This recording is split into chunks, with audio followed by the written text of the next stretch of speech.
오늘 말씀으로 새로워지는 교회 올해의 표어입니다. 주제 성구는 두 구절 있습니다. 신약의 성구는 오늘 본문 말씀인 에베소서 5장 26절, 27절 이것이 올해 주제의 신약 성경 구절입니다. 그리고 구약의 성경 구절은 느헤미야서 2장 17절입니다. 실제적으로는 느헤미야서 2장 17절 한 절만이 아니고 느헤미야서 전체가 바로 주제 설명하는 주제 구절이다. 그렇게 이해를 하시면 되겠습니다.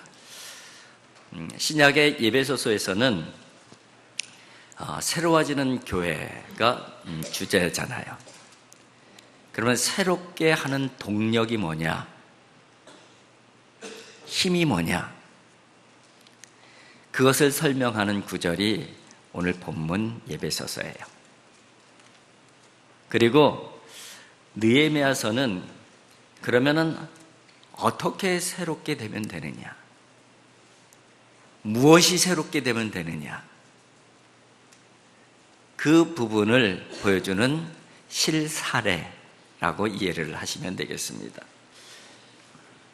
그래서 오늘 본문을 통해서는 우리가 새롭게 되려면 동력이 있어야 되잖아요. 말로 새롭게 된다고 새롭게 되는 건 아니잖아요.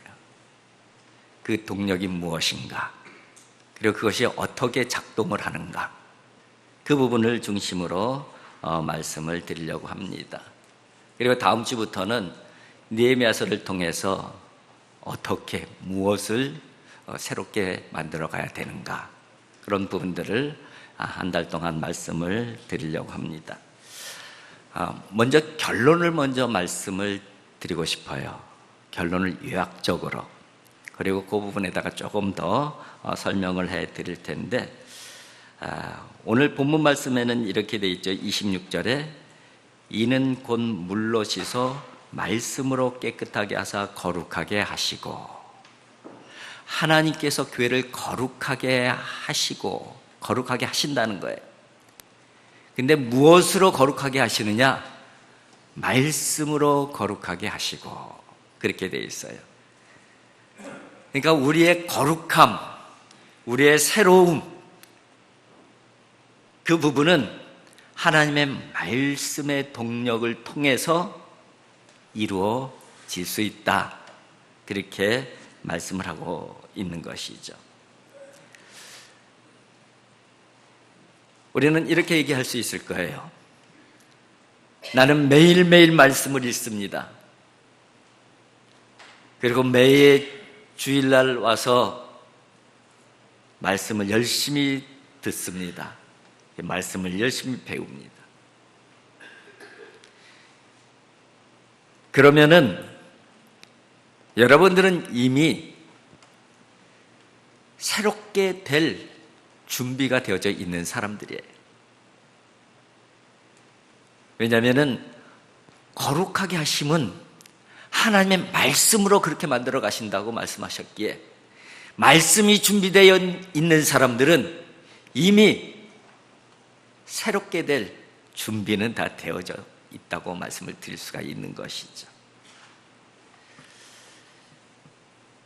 그런데 내가 내 안에 정말 말씀이 담겨져 있는가? 내 머릿속에 담겨져 있는 그 말씀이 정말 영적 에너지로서 제대로 작동하고 있는가? 이 부분은 한 번 정도는 확인을 해봐야 되는 것이죠. 왜곡된 말씀이 들어가 있을 수도 있고 가짜 말씀이 들어가 있을 수도 있잖아요. 그러면은 어떻게 그것을 검증하느냐? 무엇으로 검증하느냐?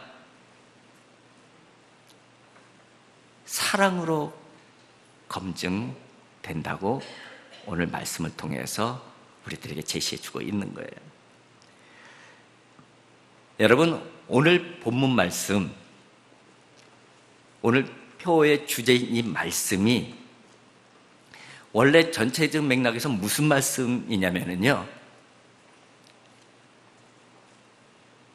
아내들아 남편에게 복종하라, 남편들아 아내를 사랑하라. 그 말씀 가운데 담겨져 있는 말씀이에요. 특별히 남편들아 내 아내를 사랑하라, 그것을 설명하는 구절이에요. 어떻게 아내를 사랑해야 되는데요? 그리스도께서 교회를 위해서 자신을 내어 주신 것 같이 너희들이 아내를 사랑하라. 아내를 사랑한다는 것은 우리의 실제적인 삶이에요. 거기에 뭐가 담겨져 있어야 된다고요? 예수 그리스도. 예수 그리스도의 사랑. 예수 그리스도의 사랑 안에, 남편의 진실한 사랑 안에 담겨져 있는 구절이 바로 오늘 본문의 구절입니다. 한번 오늘 본문의 구절 한번 볼까요? 26절, 27절, 앞구절이 25절이잖아요. 뒷구절은 58절. 그럼 제가 25절부터 28절까지 한번 그대로 읽어드려 볼게요. 남편들아 아내 사랑하기를 그리스도께서 교회를 사랑하시고 그 교회를 위하여 자신을 주신같이 하라. 이는 곧 물로 씻어 말씀으로 깨끗하게 하사 거룩하게 하시고 자기 앞에 영광스러운 교회로 세우사 티나 주름 잡힐 것이나 이런 것들이 없이 거룩하고 흠이 없게 하려 하심이라. 이와 같이 남편들도 자기 아내 사랑하기를 자기 자신과 같이 할지니 자기 아내를 사랑하는 자는 자기를 사랑하는 것이니라. 오늘 본문 말씀이 뭐에 담겨져 있어요? 사랑에 담겨져 있어요. 사랑.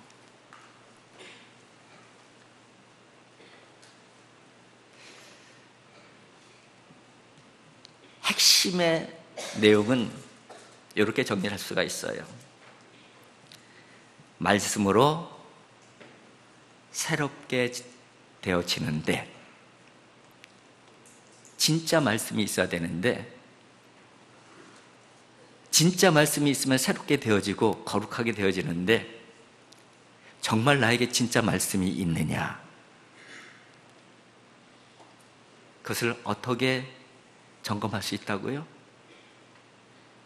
나에게 나타난 모든 신앙적 행위에 사랑이 담겨져 있느냐, 그걸 확인해 보면 안 되는 거예요. 우리의 어떤 신앙의 행위도 거기에 사랑이 담겨져 있지 않으면은 그것은 진정한 말씀에 인한 결과는 아닌 것이죠.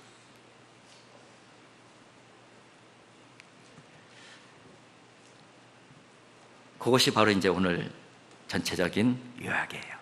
그 부분을 조금 더 설명을 드릴 텐데, 말씀으로 새로워지는 교회라고 표를 정했다면은 뭐가 전제되어졌냐면은 지금은 새롭지 않다는 것을 전제하는 거예요. 새롭지 않으니까 새롭게 되자고 말하는 거잖아요. 거룩하지 않으니까 거룩하자고 얘기하는 것이잖아요. 영광스럽지 않으니까 영광스럽게 돼야 된다고 이야기하는 거잖아요. 그러면 지금 우리의 상황은 도대체 어떤 상황인데요?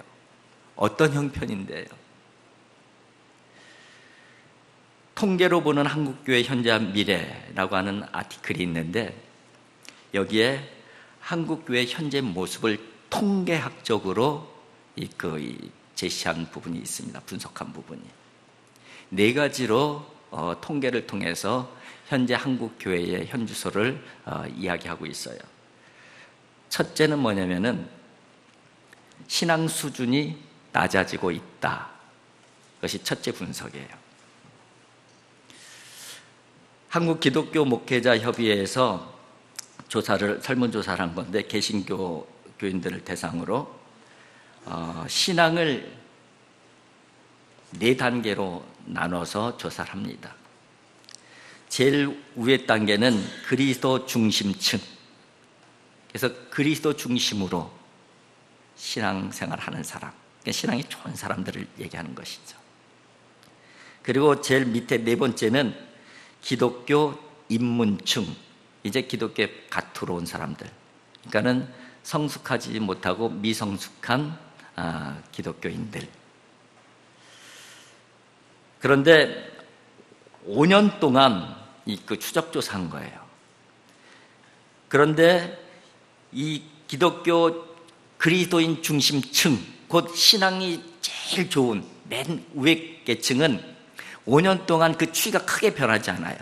계속 14%, 15%에서 변하지 않아요. 그러니까 5년 전이나 지금이나 신앙이 좋은 사람들, 예수 그리스도를 중심으로 해서 흔들리지 않는 믿음으로 살아가는 사람들, 어떠한 어려움과 힘듦이 있어도 교회를 사랑하고 주님을 사랑하는 그 믿음 잃어버리지 않는 그 사람들을 몇 프로? 14%에서 15%. 그러니까 이것을 우리에게 적용하면은 지금 여기 앉아 있는 분 중에서 정말 예수님 중심으로 신앙생활하는 분들은 14%밖에 안 돼요. 이 통계적으로.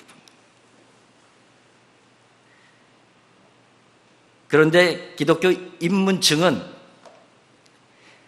5년 전하고 지금하고 확실하게 변화가 있는데, 5년 전에는 25%, 신앙이 별로 신앙이 안 좋은 사람들, 약한 사람들이 5년 전에는 25%였는데 지금 39%, 약 40%로 올라갔어요. 그러니까 이것을 그대로 적용하면은 지금 여기 앉아 있는 분 중에서 40%는 별 볼 일 없는 신앙 가지고 있어요. 조금만 문제만 생기면은 교회를 떠날 수 있는 사람들이고, 교회에 부정적인 영향을 끼치는 사람. 여기 앉아 있는 분 중에서 산술적으로 얘기했을 때 40%는 그런 사람들이라는 것이죠. 목회와 신학에서도 비슷한 조사를 합니다. 2018년도에 조사를 하는데 신앙 수준에 대한 조사를 합니다. 이 부분은 성숙한 신앙, 또 미성숙한 신앙, 그리고 중간, 이렇게 나눠져 있는데, 성숙한 신앙인, 여기도 마찬가지로 여기는 13%, 조금 더 내려왔죠. 아까 조사에는 14%, 15%였었는데 이 조사에서는 13%가 신앙이 좋은 사람, 그러니까 성숙한 신앙을 가진 사람, 그렇게 조사가 됐어요. 그리고 미성숙한 신앙을 가지고 있는 사람, 그러니까 언제든지 이 교회를 떠날 수 있고 또 교회에 부정적인 영향을 끼치는 미성숙한 신앙의 사람이 66%로 조사되었어요.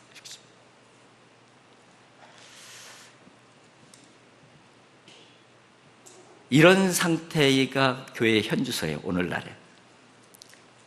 이런 상태로라면은 그대로 있으면은 미성숙한 사람들은 신앙의 미성숙한 점점 늘어날 것이고, 믿음이 성숙한 사람들은 점점 줄어들 가능성이 있는 것이죠. 그러면 교회의 미래가 없는 거예요.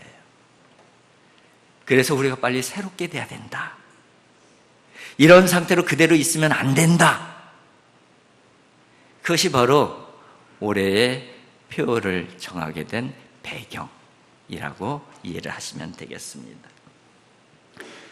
그리고 두 번째 교회의 또 분석이 뭐냐면은 낮은 신뢰도가 발목을 잡는다, 이렇게 돼 있어요. 이 부분은 교회 바깥에 세상 사람들이 교회를 바라보는 눈이죠. 이미 우리들은 그 사실을 잘 알고 있어요.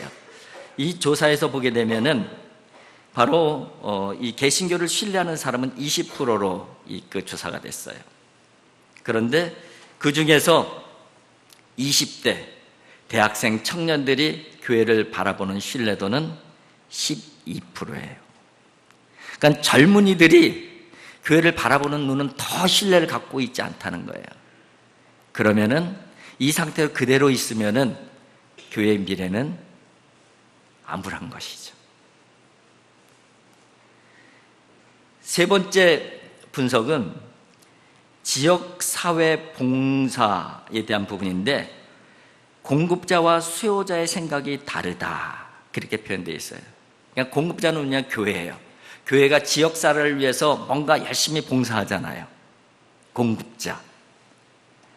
근데 그 지역사회에 공급하는 공급을 받아들이는 사람들은 누구예요? 세상의 지역 주민들이잖아요, 세상 사람들이.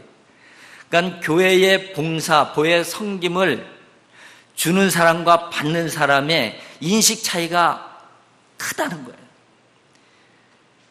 교인들은 76%가 지역사회를 위해서 기여한다, 교회가 그렇게 답변을 했어요. 그러니까 실제적으로 우리는 많이 직접 기여하는 사람들이니까 얼마나 기여하는지 알잖아요. 많이 하고 있어요, 사실. 그런데 그것을 받는 세상 사람들은, 받는 지역 사람들은 교회가 기여를 한다라고 대답한 사람이 17%밖에 안 돼요. 우리는 열심히 섬기고 열심히 봉사하는데 그들은 교회가 뭐 하는데 이러고 있다는 거예요. 이 갭이 너무 크다는 거예요. 여러 가지 이유가 있지만은 그 대표적인 이유 중에 하나는, 교회가 세상을, 지역을 섬기기는 섬기는데 우리 마음대로 섬기는 거예요.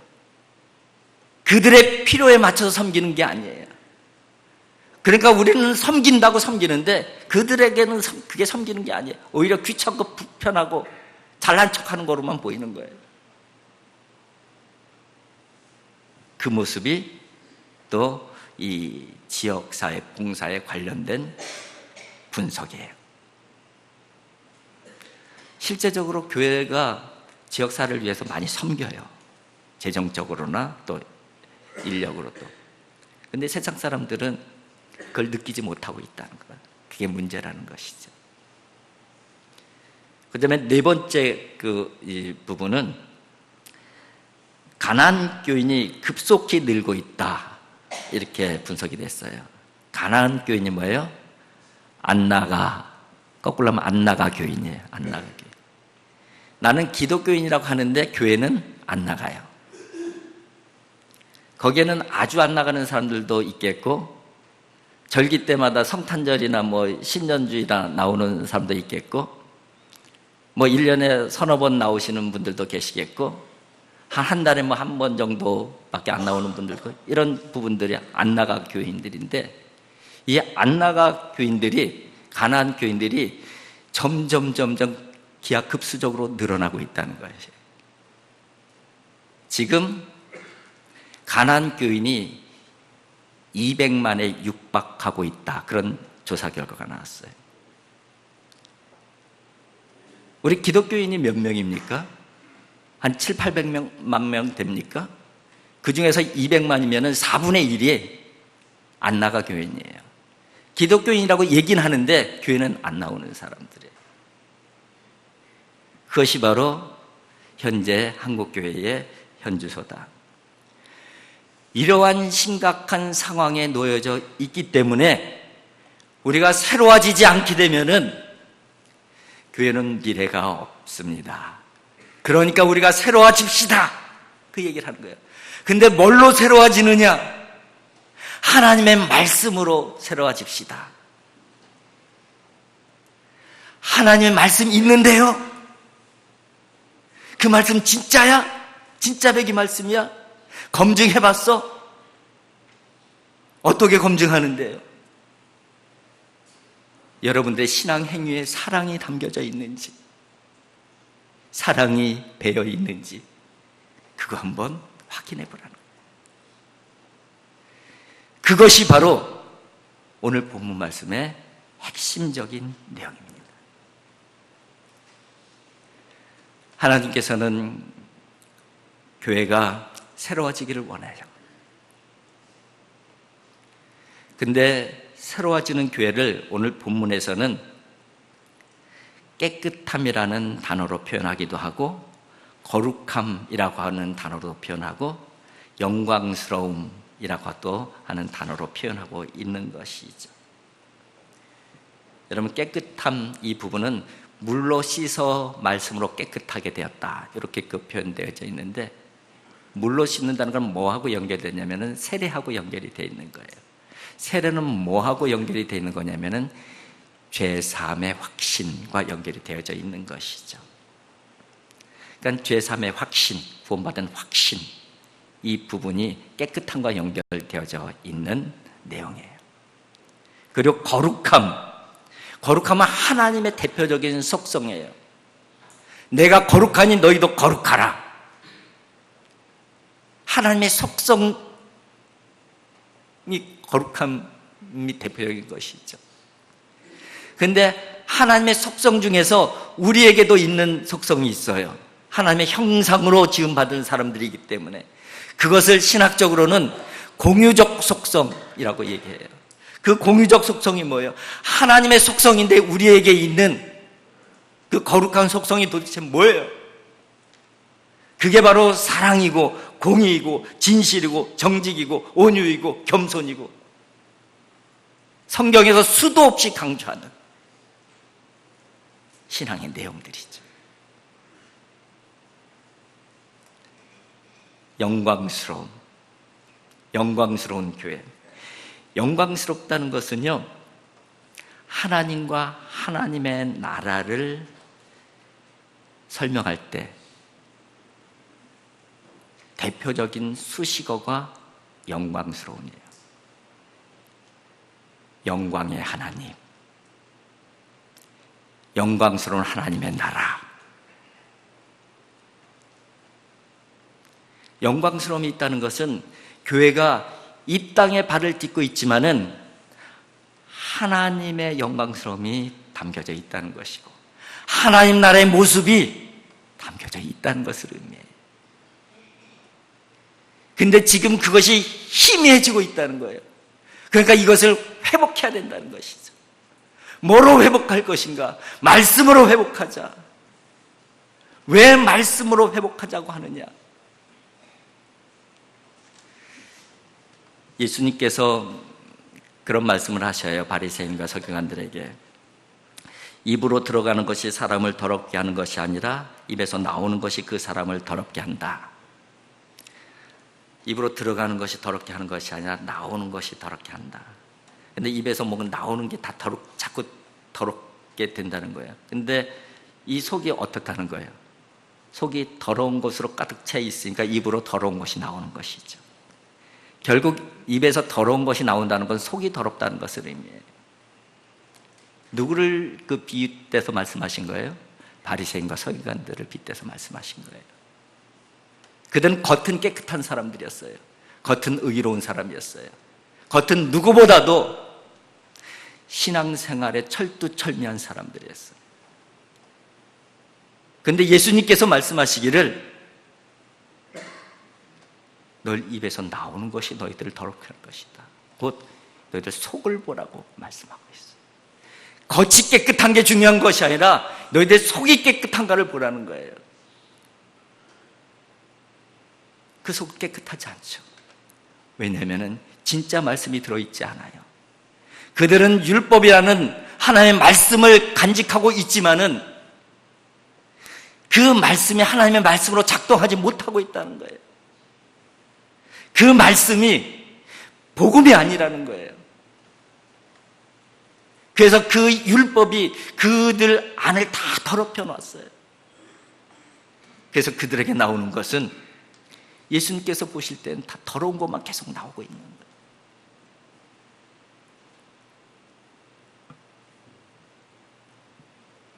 그런데 속 안에 더러운 것들이 가득 채워져 있으면은 그것을 깨끗하게 해야 되잖아요. 깨끗하게 하는 게 뭐예요? 말씀이라는 거예요. 복음이라는 거예요. 그래서 진짜 말씀이 들어가면은, 진짜 복음이 들어가되면은 내 안에 깨끗해지고 그러면 바깥으로 나오는 것이 깨끗해지겠죠. 그러면 우리의 모습이 새로워지는 것이에요. 거룩해지는 것이에요. 안에 진짜 말씀이 있으니까 우리에게 영광스러움이 나타나는 거죠. 그렇게 나타나는 것들, 이런 부분들이 어떤 모습으로 나타난다는 거예요? 사랑으로 나타난다는 것이죠. 속에서 나오는 모든 것들, 사랑의 옷을 입고 있어야 진짜라는 거예요. 우리들의 모든 신앙행위, 말씀 읽고 말씀 듣는 것을 포함한 모든 신앙행위, 사랑이 담겨져 있고 사랑이 묻어져 있어야 되는 것입니다. 에베소서 5장 2절에 이런 말씀을 하십니다. 그리스도께서 우리를 사랑하신 것 같이 너희도 사랑 가운데 행하라. 그는 우리를 위하여 자신을 버리사 향기로운 제물과 희생제물로 하나님께 드리셨느니라. 예수님께서 우리를 사랑하셨다는 거예요. 그런데 그 사랑하신 사랑의 내용이 뭐냐? 우리를 위해서 자신을 버리셨다는 거예요. 이게 바로 사랑의 내용이에요, 예수님. 그러니까는 그 예수님의 사랑에는 뭐가 나요? 향기로운 제물이 돼요. 향기가 나요. 가짜 꽃에는 향기가 없잖아요. 진짜 꽃에만 향기가 있잖아요. 예수님의 사랑은 진짜 사랑이라서 향기로운 제물이 되셨어요. 어떻게 진짜 사랑인가? 그 내용은 자신을 버리사, 이것을 설명하고 있는 것이죠. 나를 버리지 아니하고 나를 내려놓지 아니하고 사랑한다고 아무리 우겨대도 그건 가짜예요. 가짜. 왜냐하면 향기가 나지 않기 때문에, 예수님의 냄새가 나지 않기 때문에. 진짜 사랑은 자기를 내려놓는 사랑이에요. 자기를 내려놓을 때만이 그 사랑에는 향기가 나게 돼 있고 예수님의 냄새가 나게 되어져 있는 것입니다. 사랑의 크기가 중요한 것은 아닌 것 같아요. 사랑이 비록 작은 사랑이라 할지라도 거기에 향기가 묻어 있는 게 중요한 것이죠. 향기가 나는 것이 중요한 거예요. 그런데 어떻게 향기가 나느냐? 예수님께서 가르쳐 주신 방법은 자기를 내어주사, 자기를 버리사. 이게 바로 향기의 출발점인 것이죠. 사랑은 거창한 것이 아닌 것 같아요. 작은 것, 거기서 향기 나는 것이 중요한 것 같습니다. 여러분, 말씀으로 날마다 새로워지는 복된 한 해가 되어질 수 있기를 주님의 이름으로 축복을 드립니다. 여러분들의 모든 신앙의 모습 가운데에 사랑의 향기가 날 수 있길 바라요. 예수님의 향기가 날 수 있기를 바랍니다. 그러면은 저와 여러분들이 바로 교회를 새롭게 만들어가는 그런 주역들이 되어지게 되는 것이죠. 바로 을지로교회가 그 주역들이 되어질 수 있기를 주님의 이름으로 축복을 드립니다.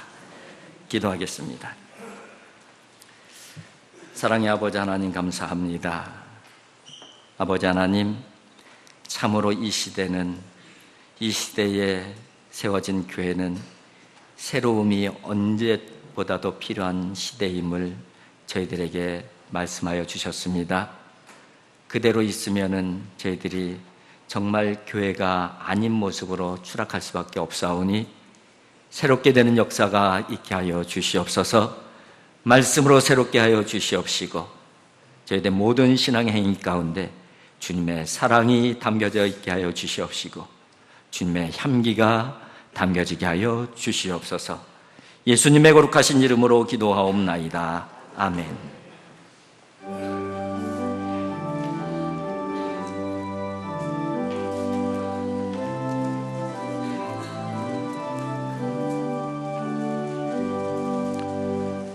놀랍다 주님의 큰 은혜, 우리의 죄 속하시려 갈보리 십자가 위에서 어린 양 보혈을 흘렸네. 주의 은혜 우리의 죄를 다 주의 은혜 우리의 죄를 다 씻었네. 죄악은 성난 파도같이 우리 영혼을 위협하나 헤아릴 수 없는 주는 십자가에서 모이셨네. 주의 은혜 우리의 죄를 다 씻었네. 주의 은혜 우리의 죄를 다 씻었네. 죄악에 물든 영혼들을 주께서 피로 씻으시네. 지금도 흐르는 그 피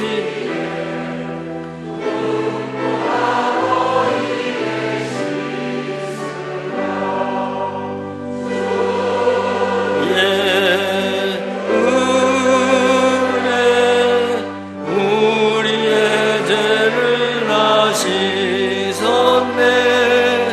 주의 은혜 우리의 죄를 다 씻었네. 이해할 수 없는 그 은혜를 믿는 자에게 거저주네. 형제여 주 앞에 나와서 더 지체 말고 고파느라. 주의 은혜 우리의 죄를 다 씻었네. 주의 은혜 우리의 죄를 다 씻었네.